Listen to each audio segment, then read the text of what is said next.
Chapter 7. Organized Planning. The Crystallization of Desire into Action. The sixth step toward riches. You have learned that everything man creates or acquires begins in the form of desire. That desire is taken on the first lap of its journey from the abstract to the concrete, into the workshop of the imagination, where plans for its transition are created and organized. In Chapter 2, you were instructed to take 6 definite, practical steps as your first move in translating the desire for money into its monetary equivalent. One of these steps is the formation of a definite, practical plan, or plans through which this transformation may be made. You will now be instructed how to build plans which will be practical. A. Ally yourself with a group of as many people as you may need for the creation and carrying out of your plan, or plans for the accumulation of money, making use of the mastermind principle described in a later chapter. Compliance with this instruction is absolutely essential. Do not neglect it. B. Before forming your mastermind alliance, decide what advantages and benefits you may offer the individual members of your group in return for their cooperation. No one will work indefinitely without some form of compensation. No intelligent person will either request or expect another to work without adequate compensation, although this may not always be in the form of money. C. Arrange to meet with the members of your mastermind group at least twice a week, and more often if possible, until you have jointly perfected the necessary plan or plans for the accumulation of money. D. Maintain perfect harmony between yourself and every member of your mastermind group. If you fail to carry out this instruction to the letter, you may expect to meet with failure. The mastermind principle cannot obtain where perfect harmony does not prevail. Keep in mind these facts. First, you are engaged in an undertaking of major importance to you. To be sure of success, you must have plans which are faultless. Second, you must have the advantage of the experience, education, native ability, and imagination of other minds. This is in harmony with the methods followed by every person who has accumulated a great fortune. No individual has sufficient experience, education, native ability, and knowledge to ensure the accumulation of a great fortune without the cooperation of other people. Every plan you adopt in your endeavor to accumulate wealth should be the joint creation of yourself and every other member of your mastermind group. You may originate your own plans, either in whole or in part, but see that those plans are checked and improved by the members of your mastermind alliance. If the first plan which you adopt does not work successfully, replace it with a new plan. If this new plan fails to work, replace it, in turn with still another, and so on, until you find a plan which does work. Right here is the point at which the majority of men meet with failure, because of their lack of persistence in creating new plans to take the place of those which fail. The most intelligent man living cannot succeed in accumulating money, nor in any other undertaking, without plans which are practical and workable. Just keep this fact in mind, and remember when your plans fail, that temporary defeat is not permanent failure. It may only mean that your plans have not been sound. Build other plans. Start all over again. Thomas A. Edison failed 10,000 times before he perfected the incandescent electric light bulb. That is, he met with temporary defeat 10,000 times before his efforts were crowned with success. Temporary defeat should mean only one thing: the certain knowledge that there is something wrong with your plan. Millions of men go through life in misery and poverty because they lack a sound plan through which to accumulate a fortune. Henry Ford accumulated a fortune not because of his superior mind, but because he adopted and followed a plan which proved to be sound. 1,000 men could be pointed out, each with a better education than Ford's, yet each of whom lives in poverty, because he does not possess the right plan for the accumulation of money. Your achievement can be no greater than your plans are sound. That may seem to be an axiomatic statement, but it is true. Samuel Insull lost his fortune of over $100 million. The Insull fortune was built on plans which were sound. The business depression forced Mr. Insull to change his plans, and the change brought temporary defeat, because his new plans were not sound. Mr. Insull is now an old man. He may, consequently, accept failure instead of temporary defeat.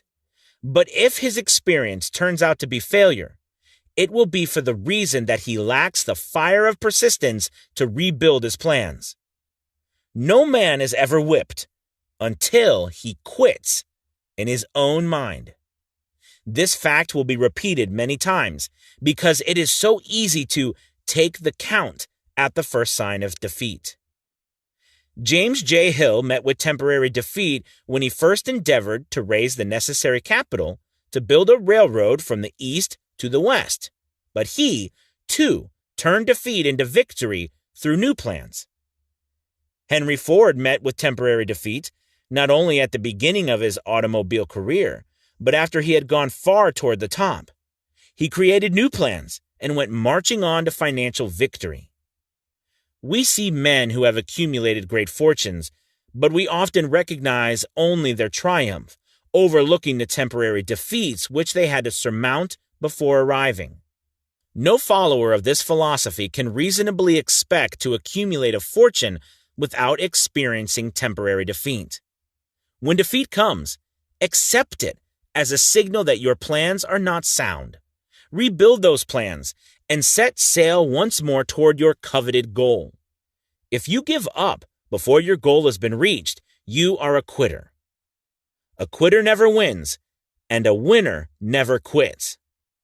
Lift this sentence out, write it on a piece of paper in letters an inch high, and place it where you will see it every night before you go to sleep, and every morning before you go to work. When you begin to select members for your mastermind group, endeavor to select those who do not take defeat seriously. Some people foolishly believe that only money can make money. This is not true. Desire, transmuted into its monetary equivalent through the principles laid down here, is the agency through which money is made. Money, of itself, is nothing but inert matter. It cannot move, think, or talk, but it can hear when a man who desires it calls it to come. Planning the sale of services. The remainder of this chapter has been given over to a description of ways and means of marketing personal services. The information here conveyed will be a practical help to any person having any form of personal services to market, but it will be of priceless benefit to those who aspire to leadership in their chosen occupations. Intelligent planning is essential for success in any undertaking designed to accumulate riches. Here will be found detailed instructions to those who must begin the accumulation of riches by selling personal services. It should be encouraging to know that practically all the great fortunes began in the form of compensation for personal services, or from the sale of ideas. What else, except ideas and personal services, would one not possessed of property have to give in return for riches? Broadly speaking, there are two types of people in the world. One type is known as leaders, and the other as followers. Decide at the outset whether you intend to become a leader in your chosen calling or remain a follower. The difference in compensation is vast. The follower cannot reasonably expect the compensation to which a leader is entitled, although many followers make the mistake of expecting such pay. It is no disgrace to be a follower. On the other hand, it is no credit to remain a follower. Most great leaders began in the capacity of followers. They became great leaders because they were intelligent followers. With few exceptions, the man who cannot follow a leader intelligently cannot become an efficient leader. The man who can follow a leader most efficiently is usually the man who develops into leadership most rapidly. An intelligent follower has many advantages, among them the opportunity to acquire knowledge from his leader. The major attributes of leadership. The following are important factors of leadership. 1. Unwavering courage, based upon knowledge of self and of one's occupation. No follower wishes to be dominated by a leader who lacks self-confidence and courage. No intelligent follower will be dominated by such a leader very long. 2. Self-control. The man who cannot control himself can never control others. Self-control sets a mighty example for one's followers, which the more intelligent will emulate. 3. A keen sense of justice. Without a sense of fairness and justice, no leader can command and retain the respect of his followers. 4. Definiteness of decision. The man who wavers in his decisions shows that he is not sure of himself. He cannot lead others successfully. 5. Definiteness of plans. The successful leader must plan his work and work his plan. A leader who moves by guesswork without practical, definite plans is comparable to a ship without a rudder. Sooner or later, he will land on the rocks. 6. The habit of doing more than paid for.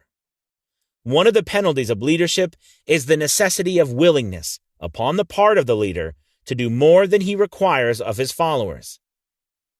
7. A pleasing personality. No slovenly, careless person can become a successful leader.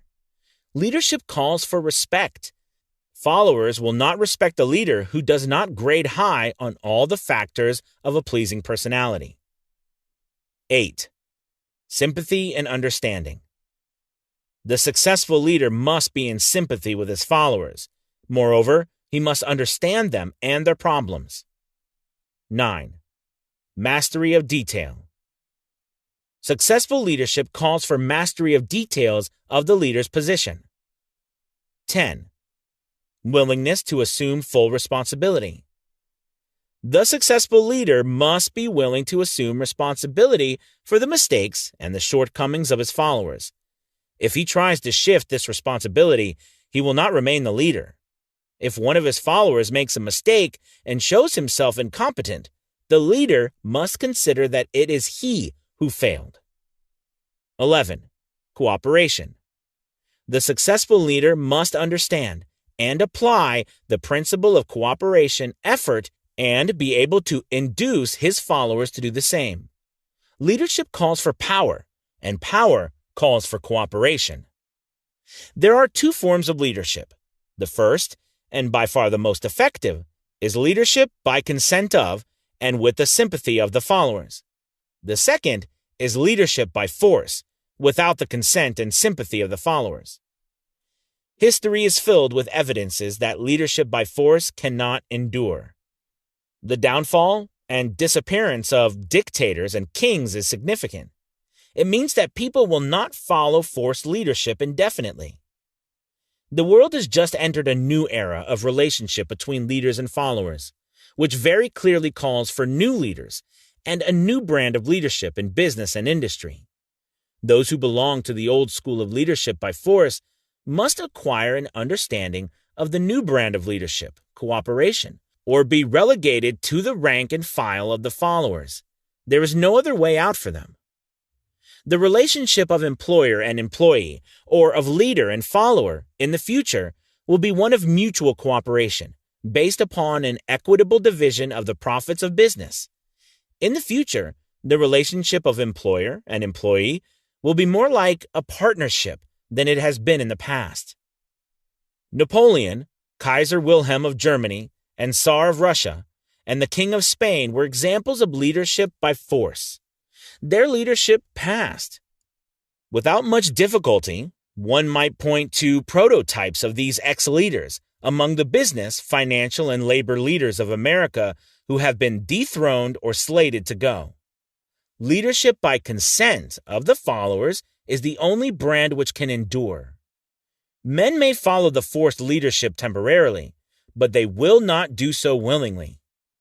The new brand of leadership will embrace the 11 factors of leadership described in this chapter, as well as some other factors. The man who makes these the basis of his leadership will find abundant opportunity to lead in any walk of life. The Depression was prolonged, largely because the world lacked leadership of the new brand. At the end of the Depression, the demand for leaders who are competent to apply the new methods of leadership has greatly exceeded the supply. Some of the old-type leaders will reform and adapt themselves to the new brand of leadership, but generally speaking, the world will have to look for new timber for its leadership. This necessity may be your opportunity. The 10 major causes of failure in leadership. We come now to the major faults of leaders who fail, because it is just as essential to know what not to do as it is to know what to do. 1. Inability to organize details. Efficient leadership calls for ability to organize and to master details. No genuine leader is ever too busy to do anything which may be required of him in his capacity as leader. When a man, whether he is a leader or follower, admits that he is too busy to change his plans or to give attention to an emergency, he admits his inefficiency. The successful leader must be the master of all details connected with his position. That means, of course, that he must acquire the habit of relegating details to capable lieutenants. 2. Unwillingness to render humble service. Truly great leaders are willing, when occasion demands, to perform any sort of labor which they would ask another to perform. The greatest among ye shall be the servant of all, is a truth which all able leaders observe and respect. 3. Expectation of pay for what they know instead of what they do with that which they know. The world does not pay men for that which they know. It pays them for what they do or induce others to do. 4. Fear of competition from followers. The leader, who fears that one of his followers may take his position, is practically sure to realize that fear sooner or later. The able leader trains understudies to whom he may delegate, at will, any of the details of his position. Only in this way may a leader multiply himself and prepare himself to be at many places and give attention to many things at one time. It is an internal truth that men receive more pay for their ability to get others to perform than they could possibly earn by their own efforts. An efficient leader may, through his knowledge of his job and the magnetism of his personality, greatly increase the efficiency of others and induce them to render more service and better service than they could render without his aid. 5. Lack of imagination.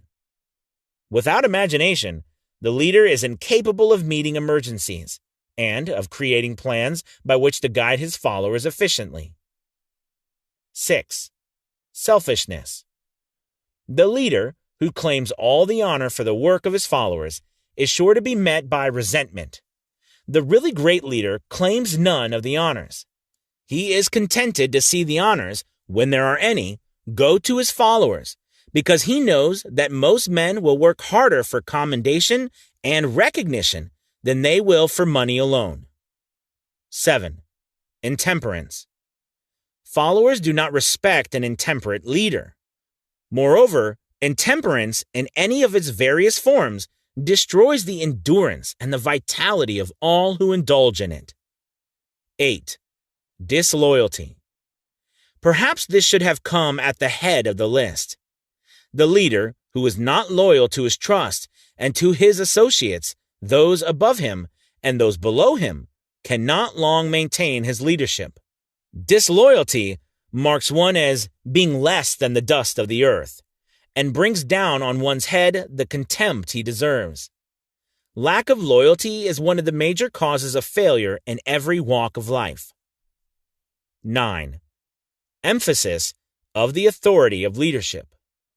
The efficient leader leads by encouraging, and not by trying to instill fear in the hearts of his followers. The leader who tries to impress his followers with his authority comes within the category of leadership through force, If a leader is a real leader, he will have no need to advertise that fact except by his conduct, his sympathy, understanding, fairness, and a demonstration that he knows his job.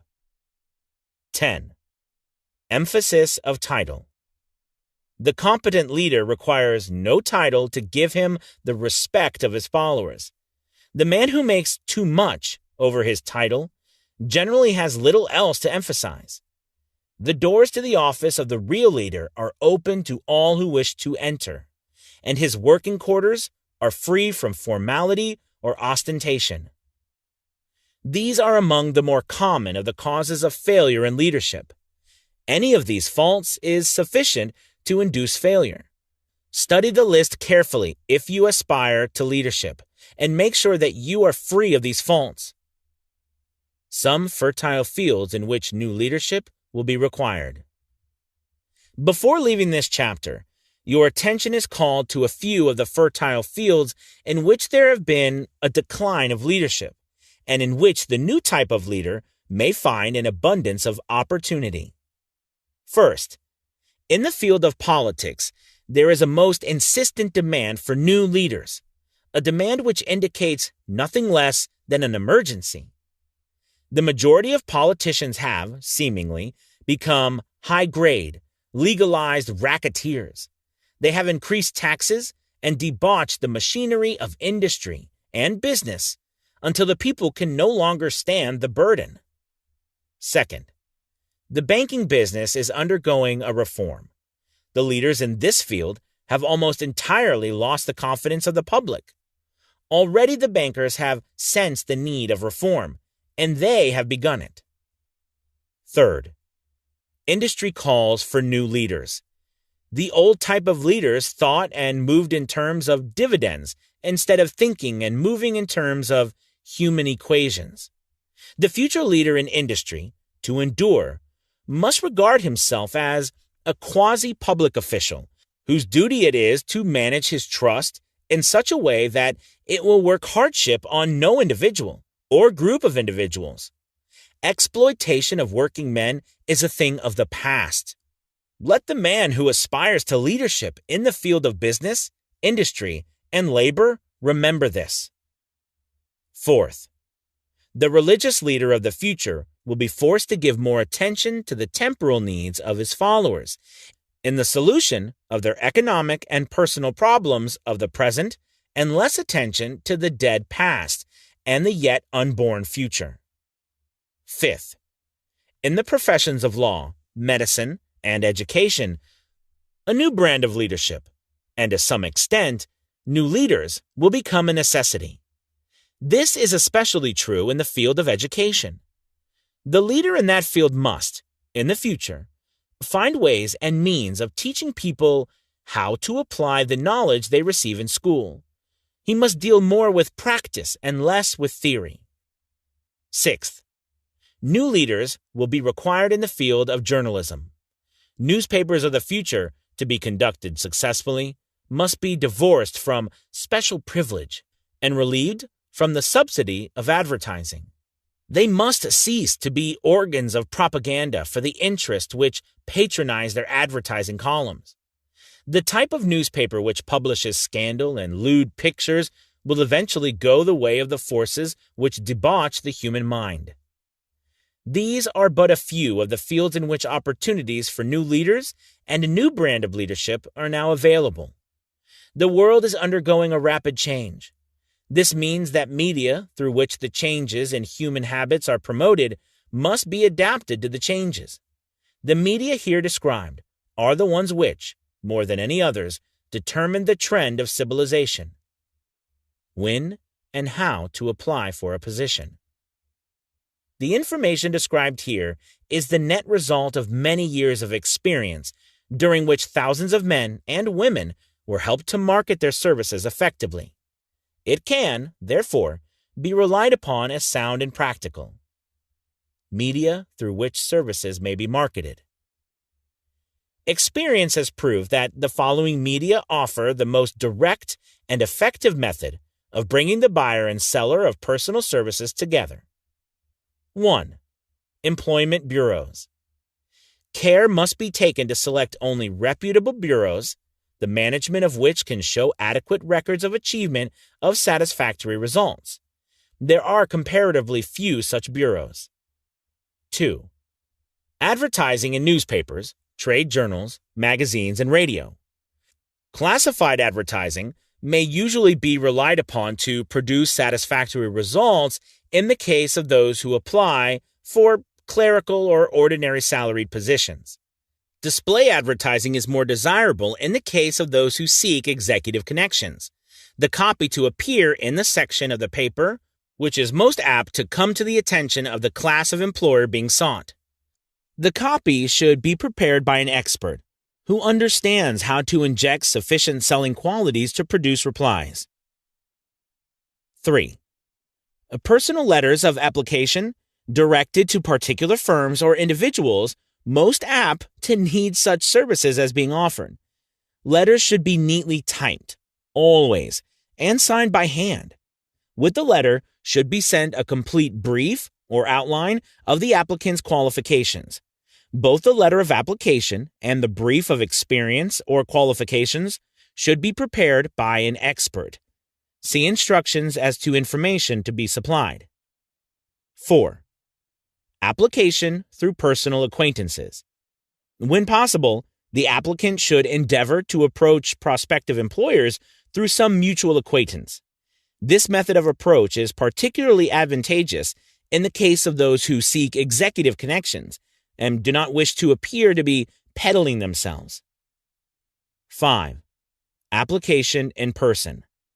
In some instances, it may be more effective if the applicant offers personally his services to prospective employers, in which event a complete written statement of qualifications for the position should be presented, for the reason that prospective employers often wish to discuss with associates one's record. Information to be supplied in a written brief. This brief should be prepared as carefully as a lawyer would prepare the brief of a case to be tried in court. Unless the applicant is experienced in the preparation of such briefs, an expert should be consulted and his services enlisted for this purpose. Successful merchants employ men and women who understand the art and the psychology of advertising to present the merits of their merchandise. One who has personal services for sale should do the same. The following information should appear in the brief. 1. Education. State briefly, but definitely, what schooling you have had, and in what subjects you specialized in school, giving the reasons for that specialization. 2. Experience. If you have had experience in connection with positions similar to the one you seek, describe it fully. State names and addresses of former employers. Be sure to bring out clearly and special experience you may have had which would equip you to fill the position you seek. 3. References. Practically every business firm desires to know all about the previous records, antecedents, etc. of prospective employees who seek positions of responsibility. Attach to your brief photostatic copies of letters from A. Former employers, B. Teachers under whom you studied, C. Prominent people whose judgment may be relied upon. 4. Photograph of self. Attach to your brief a recent, unmounted photograph of yourself. 5. Apply for a specific position. Avoid application for a position without describing exactly what particular position you seek. Never apply for just a position. That indicates you lack specialized qualifications. 6. State your qualifications for the particular position for which you apply. Give full details as to the reason you believe you are qualified for the particular position you seek. This is the application. It will determine, more than anything else, what consideration you receive. 7. Offer to go to work on probation. In the majority of instances, if you are determined to have the position for which you apply, it will be most effective if you offer to work for a week or a month or for a sufficient length of time to enable your prospective employer to judge your value without pay. This may appear to be a radical suggestion, but experience has proved that it seldom fails to win at least a trial. If you are sure of your qualifications, a trial is all you need. Incidentally, such an offer indicates that you have confidence in your ability to fill the position you seek. It is most convincing. If your offer is accepted and you make good, more than likely you will be paid for your probation period.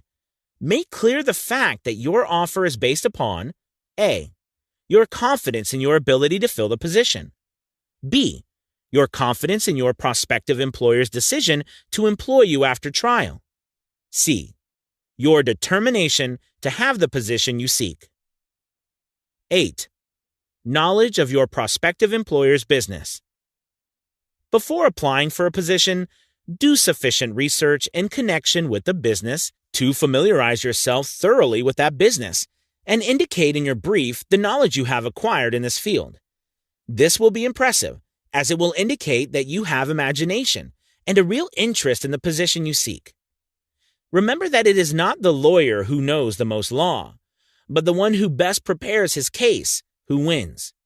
If your case is properly prepared and presented, your victory will have been more than half won at the outset. Do not be afraid of making your brief too long. Employers are just as much interested in purchasing the services of well-qualified applicants as you are in securing employment. In fact, the success of most successful employers is due, in the main, to their ability to select well-qualified lieutenants. They want all the information available. Remember another thing. Neatness in the preparation of your brief will indicate that you are a painstaking person. I have helped to prepare briefs for clients which were so striking and out of the ordinary that they resulted in the employment of the applicant without a personal interview. When your brief has been completed, have it neatly bound by an experienced binder and lettered by an artist or printer similar to the following.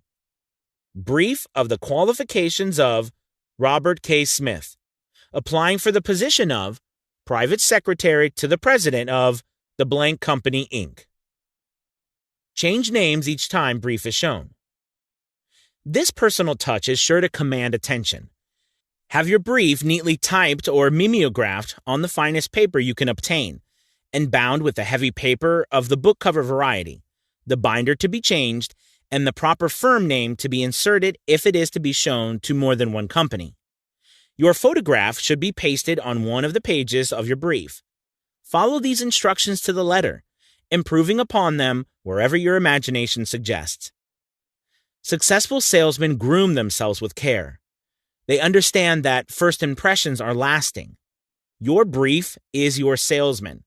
Give it a good suit of clothes so it will stand out in bold contrast to anything your prospective employer ever saw in the way of an application for a position.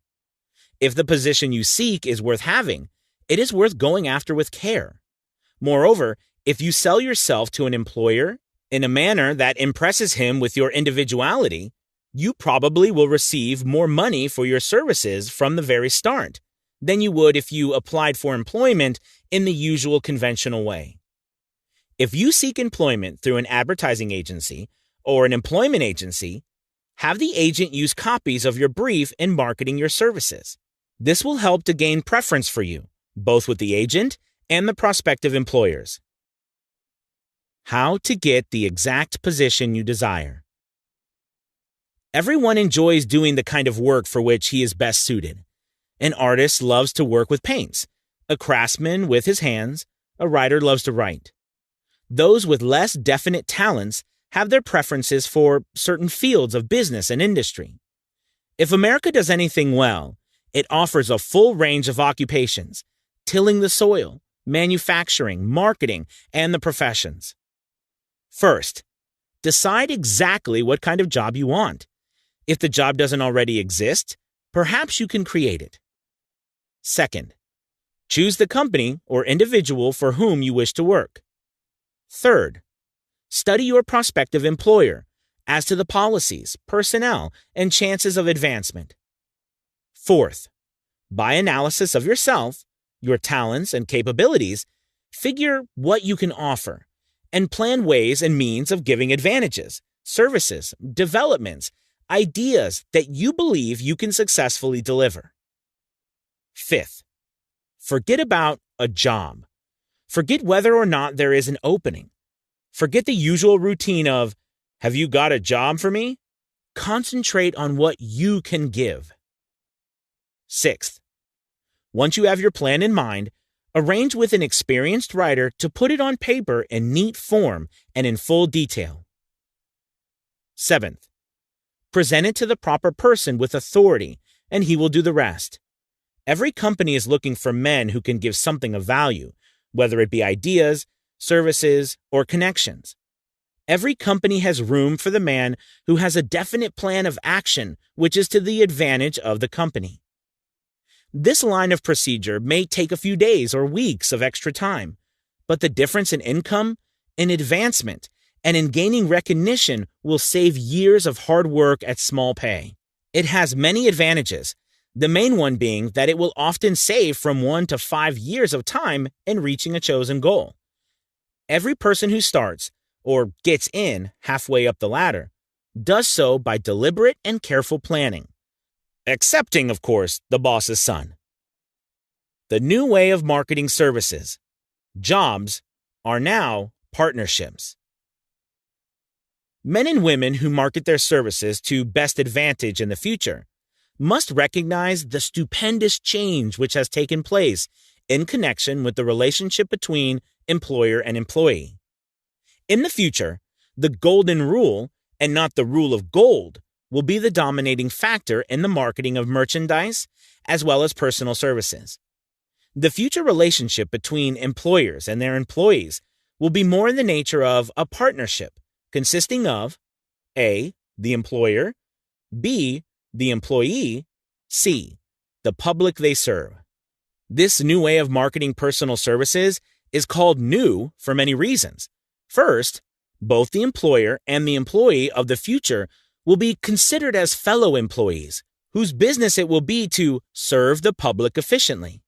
In times past, employers and employees have bartered among themselves, driving the best bargains they could with one another, not considering that in the final analysis they were, in reality, bargaining at the expense of the third party, the public they served. The Depression served as a mighty protest from an injured public, whose rights had been trampled upon in every direction by those who were clamoring for individual advantages and profits. When the debris of the Depression shall have been cleared away, and business shall have been once again restored to balance, both employers and employees will recognize that they are no longer privileged to drive bargains at the expense of those whom they serve. The real employer of the future will be the public. This should be kept uppermost in mind by every person seeking to market personal services effectively. Nearly every railroad in America is in financial difficulty. Who does not remember the day when, if a citizen inquired at the ticket office the time of departure of a train, he was abruptly referred to the bulletin board instead of being politely given the information? The streetcar companies have experienced a change of times also. There was a time not so very long ago when streetcar conductors took pride in giving argument to passengers. Many of the streetcar tracks have been removed and passengers ride on a bus, whose driver is the last word in politeness. All over the country, streetcar tracks are rusting from abandonment or have been taken up. Wherever streetcars are still in operation, passengers may now ride without argument, and one may even hail the car in the middle of the block, and the motorman will obligingly pick him up.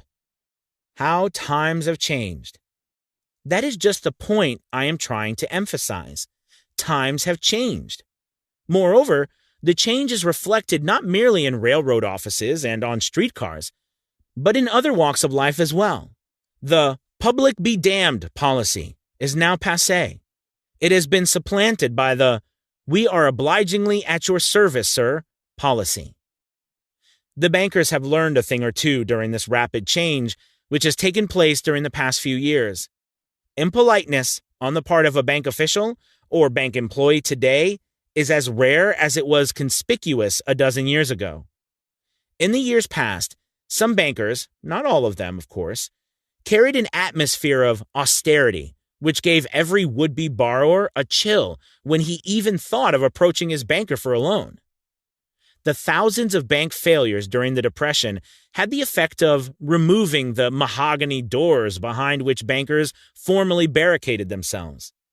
They now sit at desks in the open, where they may be seen and approached at will by any depositor or by anyone who wishes to see them, and the whole atmosphere of the bank is one of courtesy and understanding. It used to be customary for customers to have to stand and wait at the corner grocery until the clerks were through passing the time of day with friends, and the proprietor had finished making up his bank deposit before being waited upon. Chain stores, managed by courteous men who do everything in the way of service, short of shining the customer's shoes, have pushed the old-time merchants into the background. Time marches on. Courtesy and service are the watchwords of merchandising today, and apply to the person who is marketing personal services even more directly than to the employer who serves, because in the final analysis, both the employer and his employee are employed by the public they serve. If they fail to serve well, they pay by the loss of their privilege of serving. We can all remember the time when the gas meter reader pounded on the door hard enough to break the panels. When the door was opened, he pushed his way in, uninvited, with a scowl on his face which plainly said, "What the hell did you keep me waiting for?" All that has undergone a change. The meter man now conducts himself as a gentleman who is delighted to be at your service, sir. Before the gas companies learned that their scowling meter men were accumulating liabilities never to be cleared away, the polite salesman of oil burners came along and did a land office business.